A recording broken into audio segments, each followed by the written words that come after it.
गोमती की सफाई को लेकर तमाम दावे और वादे तो किए जाते हैं, लेकिन ज़मीनी हकीकत कुछ और ही है। आज पर्यावरण दिवस है। आज महापौर संयुक्ता भाटिया और नगर आयुक्त इंद्रमणि त्रिपाठी कुड़िया घाट पर गोमती नदी को साफ करते हुए तो नजर आए, लेकिन दूसरी तस्वीर की अगर बात करें तो गोमती नदी में बिना सीवेज ट्रीटमेंट के डायरेक्ट सीवेज को नदी में ही ड्रेन कर दिया जा रहा है। अब देखने वाली बात ये होगी कि संबंधित मंत्री, संबंधित अधिकारी और नगर निगम इस पूरे मामले पर कब सजग होगा और वाकई में गोमती नदी को साफ और स्वच्छ किया जाएगा। नमामि गंगे प्रोजेक्ट के तहत गोमती की सफाई होनी थी, लेकिन अगर बात करें ज़मीनी हकीकत की तो ज़मीनी हकीकत कुछ और ही है। मैं अपने कैमरामैन को चाहूँगा पूरा दृश्य दिखाएं, किस तरीके से गोमती का नज़ारा है। कूड़ा पड़ा हुआ है, कहीं माला पड़ा हुआ है, कहीं पे प्लास्टिक की झिल्लियाँ आपको दिखाई देंगी। मैं एक खास रिपोर्ट पे आपका ध्यान आकर्षित करना चाहूँगा। अनुश्रवण समिति, जो कि पिछले साल एक रिपोर्ट आई थी, उस रिपोर्ट के मुताबिक गोमती का पानी पीना, डुबकी लगाना या आचमन करना तो दूर, नदी के किनारे घूमना भी आपकी सेहत बिगाड़ सकता है। ये हम उस रिपोर्ट का जिक्र कर रहे हैं जो पिछले साल आई थी।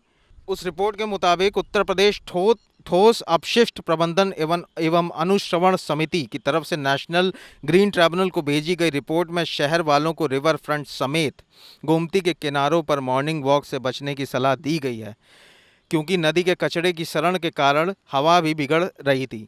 रिपोर्ट के मुताबिक इसे रोकने में मुख्य सचिव समेत प्रदेश सरकार के आला अधिकारी पूरी तरीके से फेल साबित हुए थे और अभी भी अगर नज़ारा देखें तो अभी भी फेल ही साबित हो रहे हैं।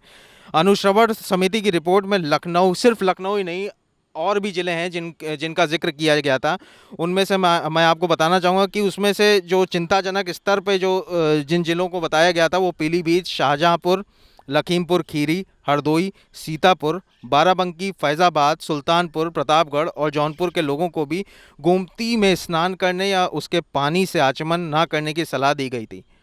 बात प्रदेश सरकार की, तो प्रदेश सरकार को सुझाव दिया गया कि इन जिले के लोगों के इस बारे में जागरूक करने की जिम्मेदारी जिला अधिकारियों को दी जाए।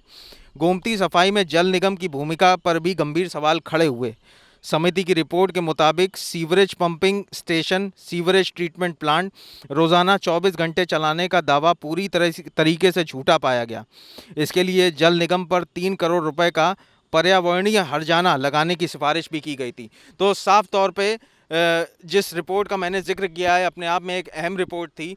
आज पर्यावरण दिवस है, इसको लेकर तमाम दावे और वादे अभी भी किए जा रहे हैं। आज महापौर संयुक्ता भाटिया और नगर आयुक्त इंद्रमणि त्रिपाठी कुड़िया घाट पर गए, वहाँ उन्होंने गोमती की सफाई की, तमाम विजुअल, तमाम पिक्चर्स हमारे सामने आई। लेकिन क्या वाकई में गोमती अभी साफ़ हो पाई है? क्या वाकई में जो निर्मल गोमती के दावे किए गए थे वो साकार हो पाए? जवाब है नहीं। कहीं ना कहीं इस रिपोर्ट ने तमाम जो संबंधित मंत्री हैं, अधिकारी हैं, जो कार्यदायी संस्थाएं हैं जो इससे जुड़ी हुई हैं, उनके कार्यशैली पे गंभीर सवाल खड़े किए हुए हैं।